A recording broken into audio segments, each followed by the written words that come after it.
সবচেয়ে অবহেলিত আত্মীয়ের নাম হলো ফুফু। ফুফুর সাথে একটু ফোনে কথা বলেন, একটু খোঁজ খবর নেন। আপনার বাবার বোন, আপনার অনেক কাছের আত্মীয়, তার হক অনেক বেশি। আপনার চাচা আপনার বাবার মতো, কোনো কারণে যদি মনোমালিন্য থাকে, জমি জমা নিয়ে গন্ডগোল থাকে, বাপের সাথে থাকুক বা আপনার সাথেও থাকুক, কিন্তু খবরদার তিনি আপনার আত্মীয়।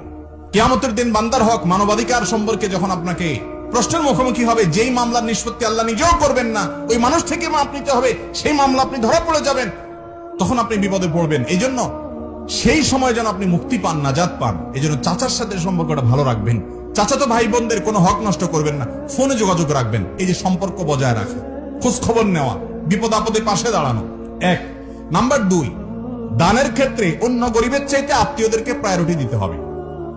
আপনি যাকাতের টাকা দিবেন, আপনার আত্মীয়ের ভিতরে যদি গরিব লোক থাকে, আপনার চাচা, আপনার চাচাতো ভাই বোন, আপনার ফুফু, আপনার মামা, আপনার খালা, তাহলে সেক্ষেত্রে অন্য গরিবদেরকে দেওয়ার আগে ইনাদেরকে প্রায়োরিটি দিতে হবে। এমনকি মাদ্রাসা লিল্লাহ ফান্ডে দিলে যে সওয়াব হবে, তার চাইতেও বেশি সওয়াব হবে আপনার এই নিকটাত্মীয় যারা, তাদেরকে যদি দেন। লিল্লাহ ফান্ডে দিলে তার সওয়াব বেশি হওয়ার ভিন্ন কারণ আছে, যে আলেম তৈরি করার ক্ষেত্রে আপনি সহযোগিতা করলেন, কিছু এখানে দেন, কিছু ওখানে দেন। কিন্তু আপনার রক্ত সম্পর্কীয় আত্মীয়দের ব্যাপারে নবী করিম সাল্লাল্লাহু আলাইহি ওয়াসাল্লাম বলেছেন, আস-সাদাকাতু আলাল মিসকিনি সাদাকা, সাধারণ গরিব মানুষকে তুমি দিলে একটা দানের সওয়াব পাবা।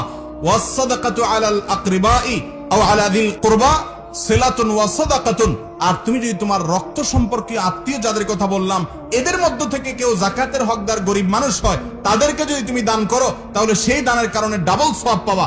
একটা হলো যাকাত আদায়ের সওয়াব পাইলা, আরেকটা হলো তুমি যে তার আত্মীয়কে টাকা দেওয়ার মাধ্যমে সম্পর্ক ভালো করলা, এই জন্য তুমি সওয়াব পাবা। এই জন্য আত্মীয় স্বজনদেরকে দানের জন্য প্রায়োরিটি দিতে হবে। শুধু যাকাত বলে কথা নয়, এমনি হাদিয়া তোহফা বলেন, সাধারণ দান বলেন, আপনি আত্মীয়দেরকে আগে দিবেন। চাচা, ফুফু, চাচাতো ভাই বোন, ফুফাতো ভাই বোন এবং খালা, মামা, মামাতো ভাই বোন, দাদি, দাদা, নানা, নানি, ইনাদেরকে প্রায়োরিটি দিবেন। ভাই বোন তাদের মধ্যে সবচেয়ে বেশি।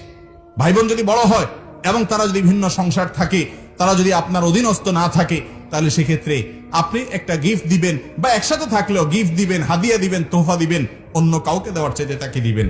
আল্লাহ তাআলা আমাদেরকে আমল করার তৌফিক দান করুন। তাহলে 4 নম্বর হলো আত্মীয় স্বজন, 5 নম্বর হলো সন্তান সন্ততি।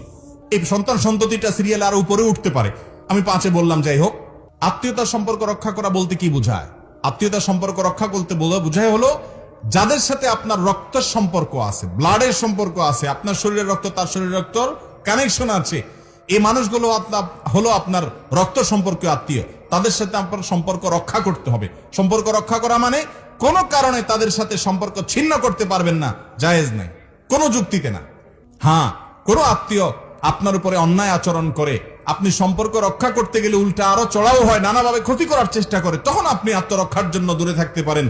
এই ছাড়া অন্য কারণে আপনি আপনার রক্ত সম্পর্কে আত্মীয়ের সাথে সম্পর্ক ছিন্ন করতে পারেন না।